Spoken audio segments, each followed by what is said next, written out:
person to interview. Yes. Here it is. A Miss Mary Magdalen, 314 Philippi Lane. Then that's where I am.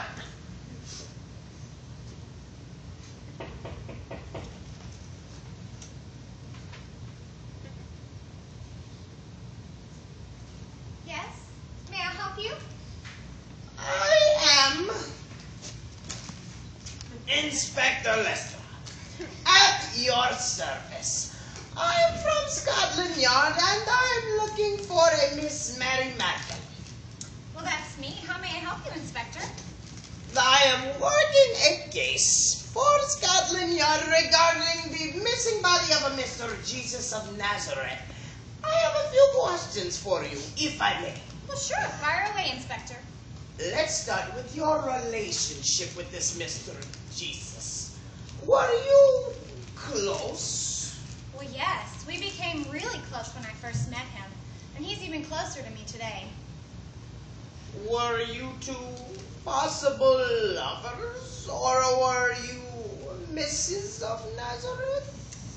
No, Inspector. Nothing like that. He is my Lord. What?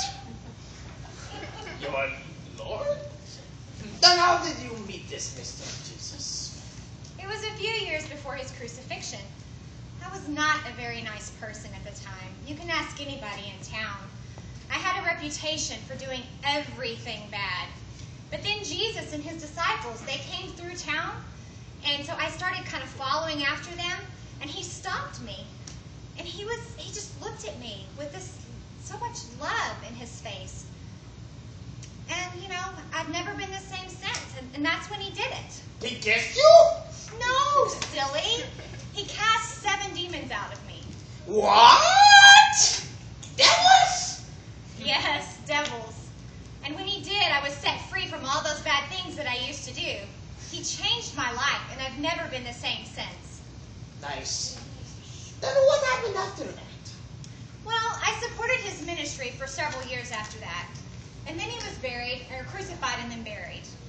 I understand that you are the first person to discover the dead body of the Mr. Jesus of Nazareth. Was he missing from the tomb? Well, was he missing from the tomb where he was buried? I've heard this plenty of times. Is this true? Well, not exactly. Aha. Aha, what? I don't know how what. It just sounded like you were about to give me an important clue. Well, I was going to give you an important clue, but you're supposed to say, aha, after I give you the clue. You know? All right. Who is the inspector here? Continue your story. As I was saying, I was the first to find the body of Jesus that was missing from the tomb. But he wasn't missing because he wasn't dead. Aha! Aha! Well, that's better timing. At least, you know, it makes you look like you somewhat know what you're doing. So you found the body of this Jesus person missing and assumed that he had come back from the dead. No, I didn't assume that he was dead, or I didn't assume that he was alive. He was alive. I saw him. You saw him dead, and your emotions told you he was alive? No, I mean I saw him alive. So tell me what happened. Well, as you heard, me and some of the other women went to the tomb early on Sunday morning after he was buried. And on our way there, I was really worried because I didn't know how we were going to move that big stone that covered the tomb. But right before we got there was this ginormous earthquake. And when we got there, all the guards were like on the ground and the stone was rolled away and there was an angel sitting on top of the stone. What? An angel? Like all white and fluffy? White, yes. Fluffy, no. He told us to go and tell the disciples that Jesus was alive. So you didn't actually see Jesus alive. You heard this man dressed in white say that he was alive. Let me finish. We went back and told the disciples, and then we came back to the tomb. But when we got back to the tomb, I didn't see the angel out outside anymore. And by this time, I was so upset. I was crying uncontrollably. But that's when I looked up and I saw the gardener near the tomb. A gardener. I see. Then what? I asked him where he had moved Jesus' body. But that's when he did it. He did what? He said my name. He said Mary. Aha!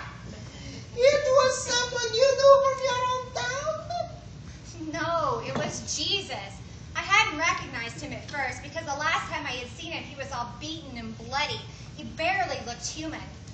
But then, this next time when I saw him, he didn't look beaten and bloody. He was alive, and he was standing right there in front of me. Aha! Aha, what? Aha! You wanted him to be alive so bad, you thought the gardener who you knew from your hometown was Jesus. No, Inspector. See, although he looked much better, he still had big holes in his hands and in his feet from where they nailed him to the cross.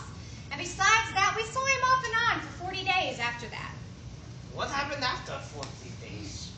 Well, Jesus gathered about 500 of us and told us to go to the Mount of Olives. And that's when he told us to wait in Jerusalem for the Holy Spirit. And then he went to heaven. What? To heaven? So what happened in Jerusalem? Well, 10 days after Jesus went to heaven, the Holy Spirit was given to us while we waited there. He helped us in our relationship with Jesus even now. I'm closer to Jesus now than I've ever had before because of the Holy Spirit. I see. So you are sure that this Mr. Jesus was raised from the dead? I'm positive. I saw him and now I talk to him in prayer and he talks back to me. What? That sounds weird to me. I think that's all the questions I have for now. Thank you for your time and assistance, Miss Magdalen. No problem, Inspector.